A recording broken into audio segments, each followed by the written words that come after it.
Hello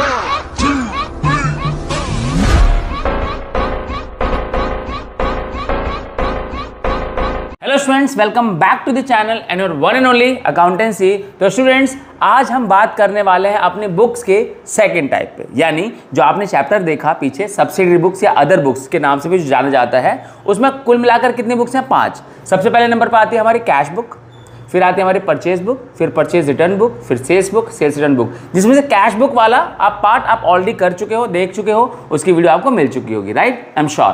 तो अब बात करते हैं इसके आगे अपनी नेक्स्ट बुक के बारे में, जो कि हमारी परचेज बुक। कुल मिलाजुलाकर ये कितनी बुक्स हैं? 5। सबसे पहले नंबर पर आती है कैश बुक, फिर आती है आपकी purchase book, purchase return book, sales book, sales return book, और इसके अलावा जो ट्रांजैक्शंस बच जाती हैं उनके लिए बनाई जाती है जर्नल प्रॉपर। ठीक है, तो बेसिकली क्या है, यहां पर परचेज बुक को समझने से पहले कुछ बेसिक बातें हमको जाननी होगी कि ये बुक्स बनाई क्यों जाती है। इन बुक्स का एक सिंपल सा फंडा होता है टू रिकॉर्ड।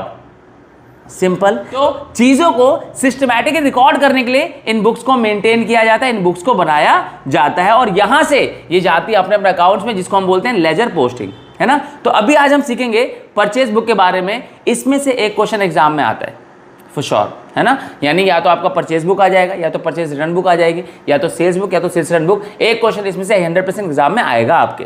तो there is no doubt, there should be no confusion कि सर ये इंपॉर्टेंट है या नहीं। बिल्कुल इंपॉर्टेंट है, ये आपको आना चाहिए, क्योंकि इसके बेस पे क्वेश्चन एग्जाम में आता है, और आपको नॉलेज के पॉइंट ऑफ व्यू से भी ये इंपॉर्टेंट है। आपको पता होना चाहिए कि हाउ टू रिकॉर्ड थिंग्स।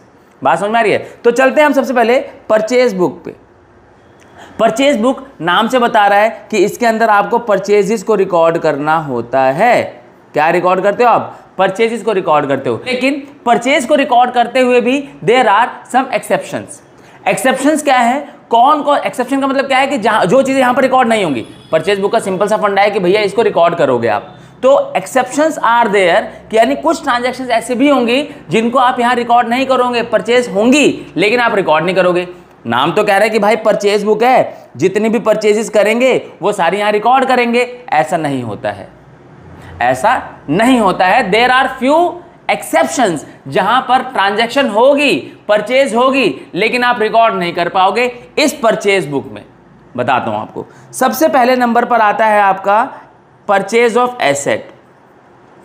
अगर तो आपने कोई एसेट बाय करी है, अगर आपने कोई एसेट परचेज की और लिखा भी है वहां पर बकायदा साफ साफ कि परचेज फर्नीचर फॉर ₹20,000, क्या रिप्रेजेंट कर रहा है? परचेज ऑफ फर्नीचर को। तो should it be taken to purchase account, ये परचेज बुक, सॉरी, ठीक है। वर्ड तो यही कह रहा है कि भैया परचेज है और परचेज बुक बन रही, तो ये जाना चाहिए, लेकिन नहीं। कोई भी एसेट का अपना खुद का अकाउंट होता है।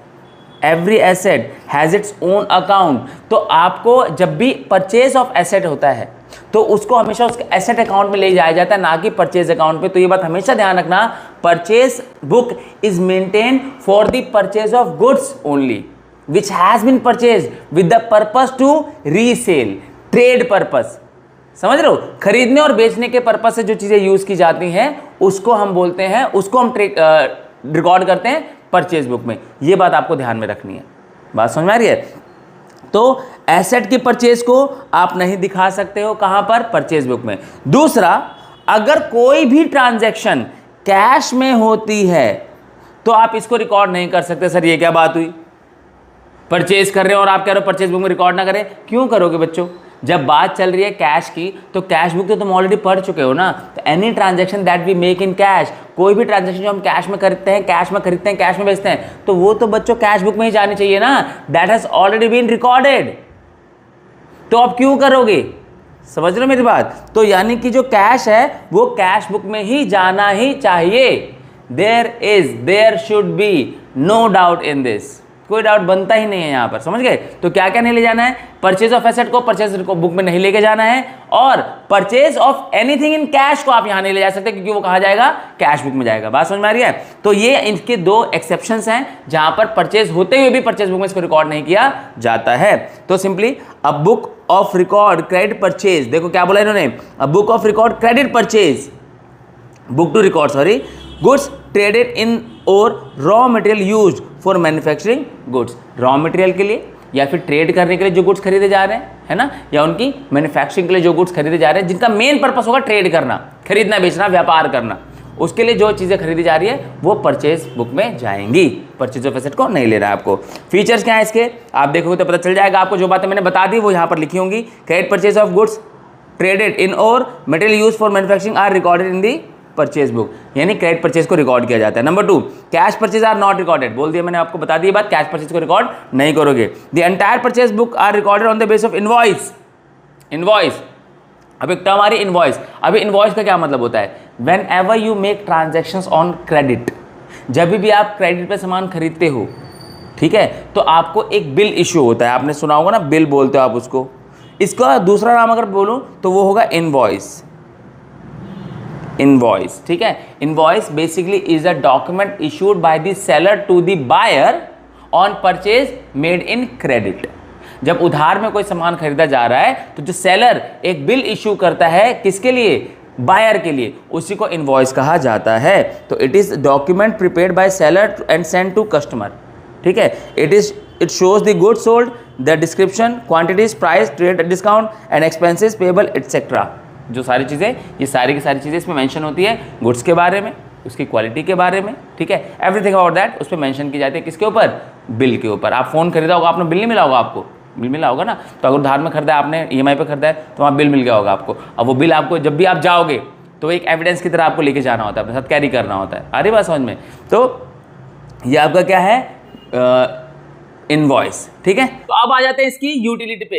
यूटिलिटी का मतलब होता है इसके उपयोग कहाँ होंगे, या ये कहाँ फायदेमंद है, कहाँ इसको यूज किया जाना चाहिए। तो यूटिलिटीज हैं भाई, यहाँ कहाँ पर ये यूजफुल है। तो देखो कितना अच्छा होगा ना कि अगर हम ट्रांजैक्शंस को उनके सेगमेंट्स दे दें कि भाई जितनी भी क्रेडिट वाली ट्रांजैक्शंस है वो यहाँ जाएंगी, कैश वाली सारी यहाँ चली जाएंगी, है ना। इस तरीके से सिस्टमैटिक रिकॉर्ड हो जाएगा, तो कितना बर्डन कम हो जाएगा एक रिकॉर्ड करने वाले बंदे का, वो सिस्टमैटिकली रिकॉर्ड कर पाएगा। तो मेन मुद्दा यही है यहाँ पर, क्या देखो, it reduces the volume of work required to pass journal entries for each credit purchase.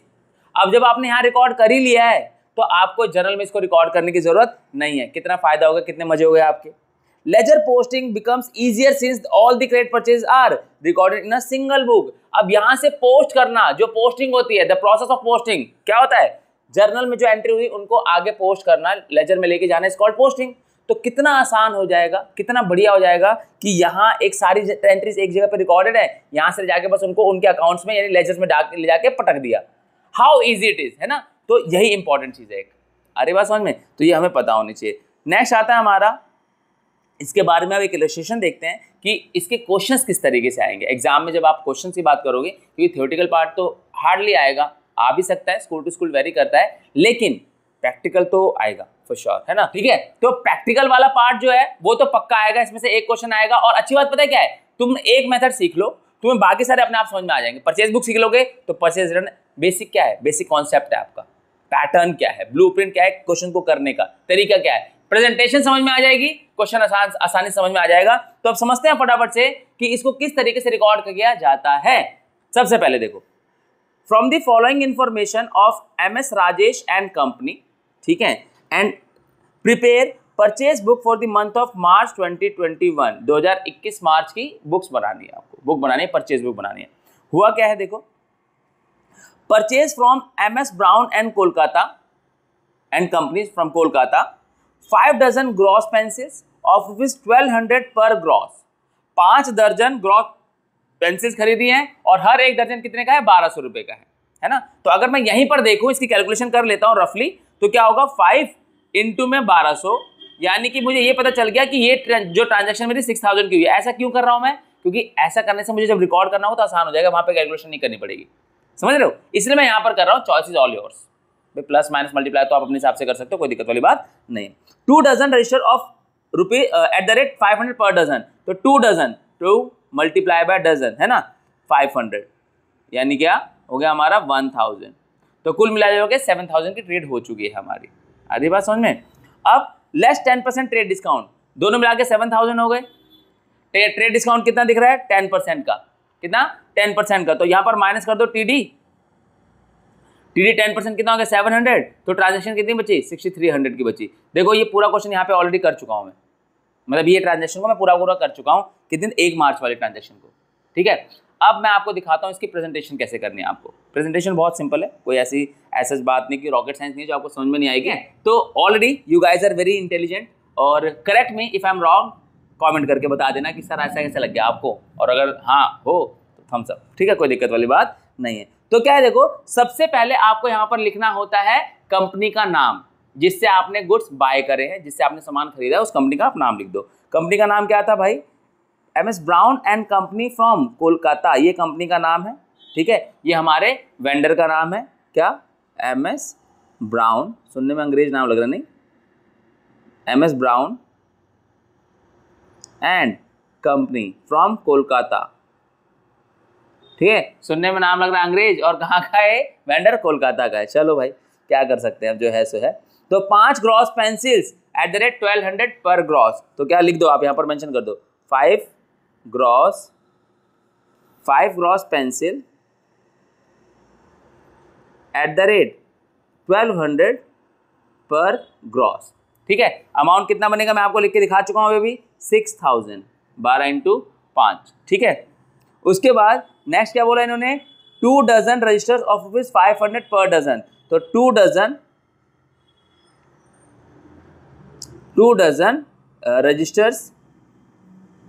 Registers ही थे ना भाई, हाँ रजिस्टर्स एट द रेट 500 पर डजन, ठीक है, पर डजन, ठीक है। थोड़ा खुला खुला लिख लेना, यहाँ पे थोड़ा सा स्पेस का अभाव है इसलिए मैं ऐसे लिख रहा हूँ। प्रेजेंटेशन बड़ी इंपॉर्टेंट है, ध्यान रखना, प्रेजेंटेशन अपने आप में मार्क्स बनाती है, इस बात का ध्यान रखना। साफ सुथरा लिखना, जितना नीट एंड क्लीन लिख सकते हो ना उतना नीट एंड क्लीन लिखना, मार्क्स के पॉइंट ऑफ व्यू से बता रहा हूँ, ठीक है। तो ये कितना हो जाएगा तुम्हारा 2 × 5, ये कितना हो जाएगा 1000, है ना। तो टोटल मिला के कितना हो गया ये 7000, ठीक है। और लेस क्या करोगे इसमें से भाई, तुम लेस करोगे ट्रेड डिस्काउंट,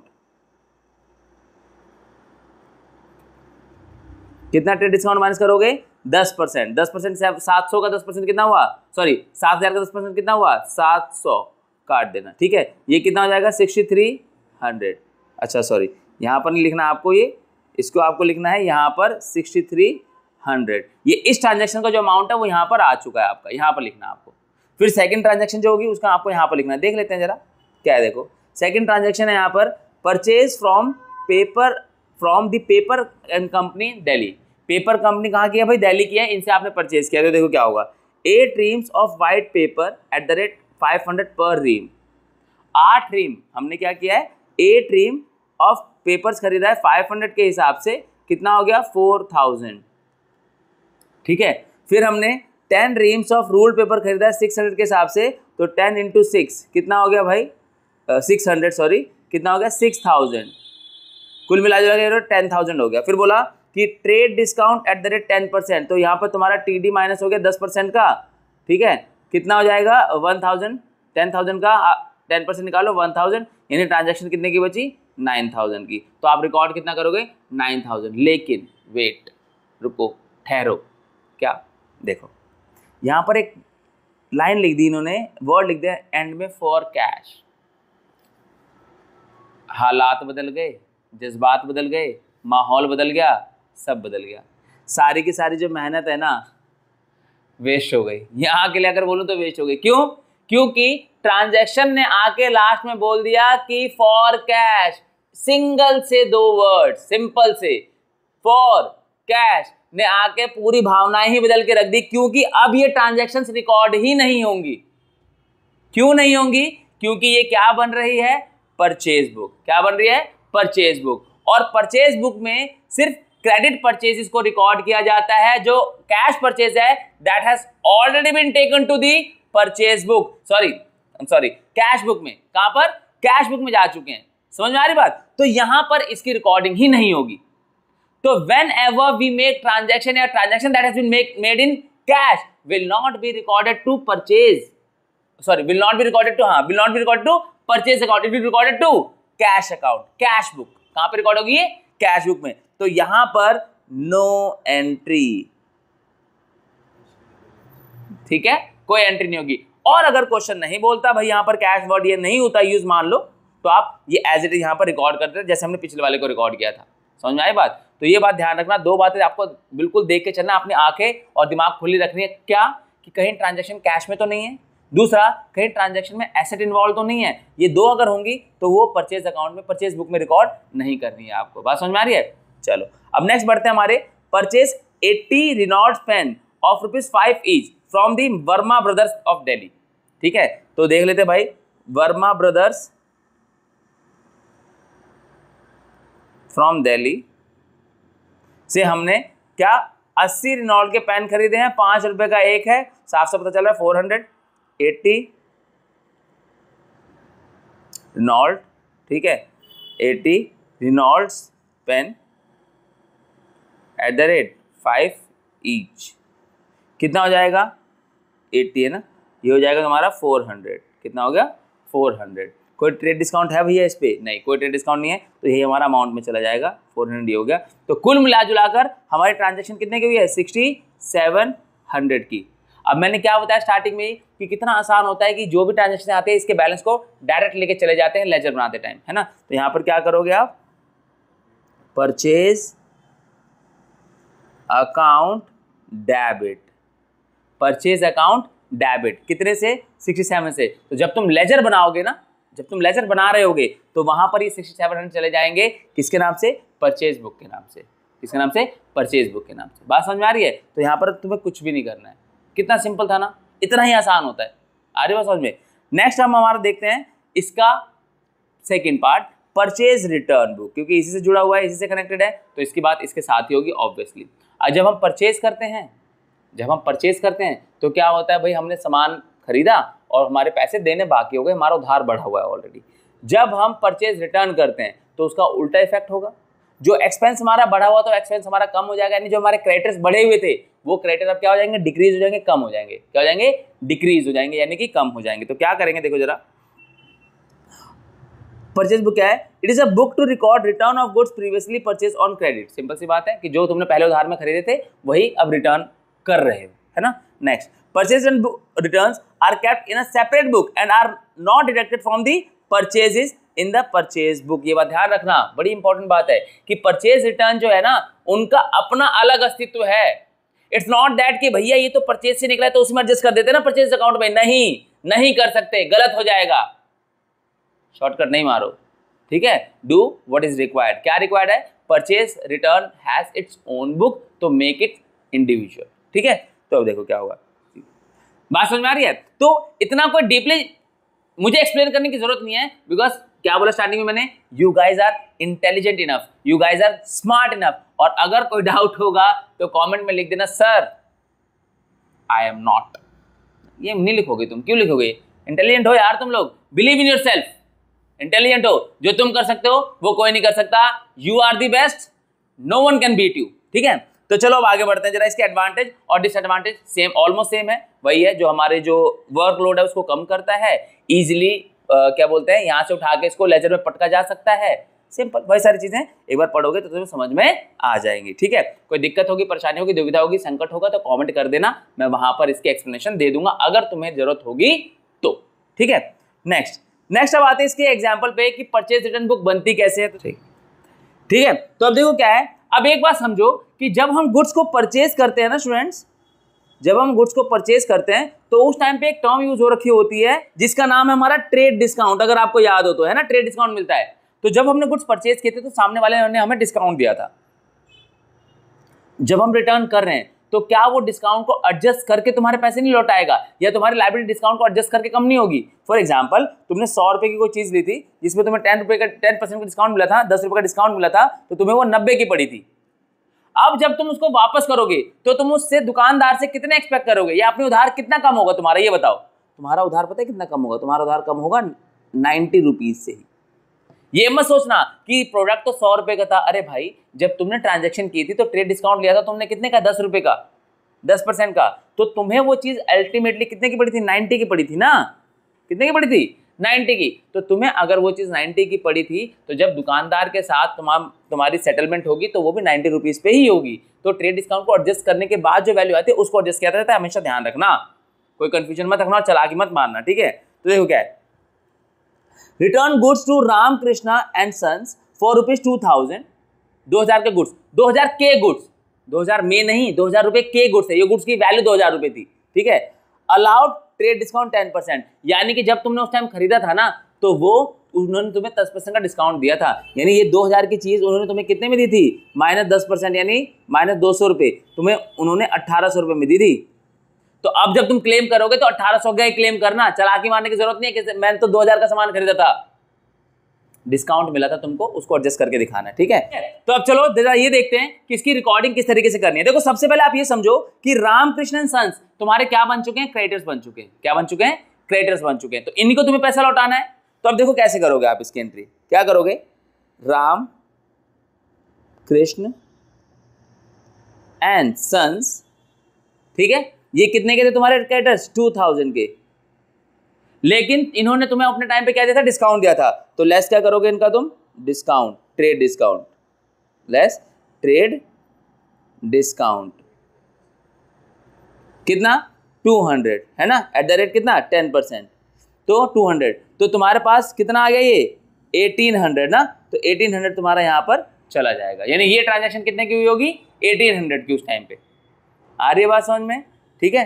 नेक्स्ट हमारा आता है return goods to Gopal and sons. अब किसको गुड्स रिटर्न किए तुमने, गोपाल एंड सन्स को, as the goods does not correspond to sample. जो सैंपल उन्होंने भेजे थे, जब भेजे थे तो सैंपल बड़े धांसू थे, एक नंबर प्रोडक्ट लग रहा था, लेकिन अब जो है ना मजा नहीं आ रहा। जो प्रोडक्ट जब उन्होंने फाइनल प्रोडक्ट भेजा ना क्वांटिटी में तो बड़े खराब है, और जब सैंपल भेजा तो ऐसा सैंपल भेजा था कि देखती चीज पसंद आ गई थी। तो अब क्या होगा, अब उसको वापस करना पड़ेगा, तो फिर से तुम्हारे क्रेडिटर क्या होंगे, कम होंगे। तो क्या करोगे आप, क्या नाम था इनका, इनका नाम है गोपाल सन्स, ठीक है। तो यहां पर क्या होगा, गोपाल सन्स, ठीक है। कितने 5000 तुम्हारे पूरे पूरे, कोई डिस्काउंट नहीं है, तो पूरे 5000 का रिटर्न हुआ है तुम्हारा परचेज रिटर्न, ठीक है। नेक्स्ट आता है हमारा return furniture to Shri Hari for 6300 allowed trade discount 10%, ठीक है। 6300 का फर्नीचर था, 6300 का फर्नीचर था, 10% का ट्रेड डिस्काउंट मिला होगा, 630 का डिस्काउंट मिला होगा मान लो, है ना। तो जो भी वैल्यू आएगी ये तुम्हारी आ जाएगी, इसको तुम रिकॉर्ड कर लोगे किसके बाद, ठीक है, इसके बाद। अरे यहाँ पे जगह ही नहीं है, ओहो गलती है क्या, गलती है, कुछ समझ पाया अभी क्या हुआ इस क्वेश्चन में। क्वेश्चन में नाम क्या आया, किसका आया, तुम्हारा नाम आया है फर्नीचर का। तो मेरे फॉर्मेट में कोई गलती नहीं है। आई वॉज एक्सपेक्टिंग कि तुम अभी तक तो समझ चुके होगे बच्चों। क्या बताया था मैंने स्टार्टिंग में ही, इनमें क्रेडिट ट्रांजैक्शंस को रिकॉर्ड किया जाता है, कैश को नहीं किया जाता, और सिर्फ गुड्स को रिकॉर्ड किया जाता है, एसेट को रिकॉर्ड नहीं किया जाता। ये दो चीजें यहां पर आपको नहीं लेनी होती हैं। बात समझे कि नहीं समझे। तो यहां पर बात फर्नीचर की चल रही है, अरे भैया फर्नीचर रिकॉर्ड किया, रिटर्न किया है तो फर्नीचर अकाउंट में जाएगा, परचेज रिटर्न में इसका क्या काम है, कोई काम नहीं है। बात समझ में आ रही है। तो कैश ट्रांजैक्शंस को रिकॉर्ड नहीं करना है, एसेट वाली ट्रांजैक्शंस को रिकॉर्ड नहीं करना है, और इन दोनों बातों का विशेष ध्यान रखना है आपको। ये गलती मत कर देना वरना दिक्कत हो जाएगी। बात समझ में आ रही है। तो ये हमारा खत्म हो गया, इतना ही था। तो हम कर लेते हैं परचेज रिटर्न, ठीक है, purchase return account, debit, credit. Purchase हमारा क्या होता है, डेबिट होता है। परचेज हमारा क्या होता है, डेबिट। तो परचेज रिटर्न क्या हुआ, क्रेडिट हुआ। क्यों, क्योंकि जब परचेज करते हैं तो एक्सपेंसेस बढ़ते हैं, और जब परचेज रिटर्न करते हैं तो एक्सपेंसेस कम होते हैं। और रूल्स ऑफ डेबिट क्रेडिट में आपने ये बात पढ़ ली होगी कि एक्सपेंसेस जब बढ़ते हैं तो डेबिट होता है, और घटते हैं तो क्रेडिट होता है। यहाँ पर एक्सपेंसेस क्या हो रहे हैं, कम हो रहे हैं। तो हमारा कितना आ गया 6800। तो जब हम लेजर में रिकॉर्डिंग करेंगे ना, पोस्टिंग करेंगे ना परचेज रिटर्न की, तो वहां पर ये चला जाएगा 6800 वाला अमाउंट, और यही वहां पे इसका बैलेंस होगा परचेज रिटर्न अकाउंट के नाम से। आई बात समझ में। इतना सिंपल सरल क्वेश्चन था, क्या मुश्किल था इसमें, कुछ भी मुश्किल नहीं था। सिंपली जो ट्रांजैक्शंस हुई हैं उनको सिस्टमैटिक तरीके से रिकॉर्ड करना है। कैश में होगी तो भूल जाना है, एसेट्स होंगी तो भूल जाना है, बाकी जो चीजें होंगी एज इट इज नाम लिखो, नाम के साथ रिकॉर्ड कर दो। हाउ सिंपल इट इज, कितना इजी है ना। तो आई होप तुमको समझ में आया होगा। इसके दो पार्ट्स अभी और बचे हुए हैं, जो कि है sales book and sales return book मेन, है ना, जिसके बारे में हमें बात करनी है। जर्नल प्रॉपर की भी हम बात करेंगे, जर्नल प्रॉपर लेकिन मैं बताऊं तुम्हें आती है। शायद तुमको पता नहीं है, अपनी शक्तियों का अंदाजा नहीं है, लेकिन मैं बता रहा हूं तुम्हें आती है। मैं प्रूव करूंगा कि तुम्हें कैसे आती है। You have already done that. आती है, टेंशन मत लो, दिक्कत मत लो, परेशानी मत लो, ऑल सॉर्टेड है। अब बात आती है कि देखो इतने से काम तो चलेगा नहीं, इसका एक थ्योरी वाले पार्ट जो है जो तुमको याद करना पड़ेगा, प्रैक्टिस के लिए क्वेश्चंस भी चाहिए होंगे, है ना। इस केस में रोल होता है किसका, इस केस में रोल आ जाता है नोट्स का, असाइनमेंट्स का, है ना। ऑल्दो तुम्हारे पास बुक्स हैं, या तो टीएस ग्रेवाल लगी होगी या डीके गोल्ड लगी होगी, इसमें क्वेश्चंस ऑलरेडी सफिशिएंट है, लेकिन और थोड़े अच्छे क्वेश्चंस भी देख लेते हैं, है ना। क्या ही जाता है, जितनी ज्यादा प्रैक्टिस उतना ज्यादा परफॉर्मेंस, कोई प्रॉब्लम नहीं है। तो उसके लिए तुम्हें जाना होगा ये हमारे इंस्टाग्राम हैंडल पे, यहां पर जाओगे और हमें डीएम करना NOTES, दैट इज नोट्स। और जैसे ही हमें डीएम करोगे तुम्हें एक लिंक मिल जाएगी, उस लिंक को क्लिक कर दोगे तो तुम रीडायरेक्ट कर दिए जाओगे ड्राइव पर, गूगल ड्राइव पर, और वहां पर इसके नोट्स एंड असाइनमेंट्स फ्री में अवेलेबल है। जाओ वहां से डाउनलोड करो, प्रैक्टिस करो और फोड़ दो, परफॉर्म करो, कोई दिक्कत वाली बात नहीं है, ठीक है। तो आई होप तुमको ये टॉपिक समझ में आया होगा, आज के जो 2 टॉपिक हमने कवर किए समझ में आ गए होंगे। And share these videos with those only those who are actually serious about their studies, जो अपनी पढ़ाई को लेकर सच में सीरियस है, क्योंकि ये कोई एंटरटेनमेंट प्लेटफॉर्म तो है नहीं बच्चों, सॉरी टू से। यहाँ पे मैं आपको हंसाने के लिए, मौज मस्ती कराने के लिए, मजे कराने के लिए अवेलेबल नहीं हूँ, ठीक है। यहाँ पर बात सिर्फ और सिर्फ किसके बारे में होगी, पढ़ाई के बारे में होगी, प्लेबी मैनर में भी होगी, जहां जरूरत होगी वहां पर बहुत मौज मस्ती करके भी पढ़ाया जाएगा आपको, लेकिन जहां सीरियस होने की जगह है वहां सीरियस ही होना पड़ेगा, उसका कोई और ऑप्शन नहीं है, ठीक है। तो मिलते हैं अगली वीडियो में sales book and sales return book के साथ। Till then take care of yourself, this is Pankaj Rai signing out.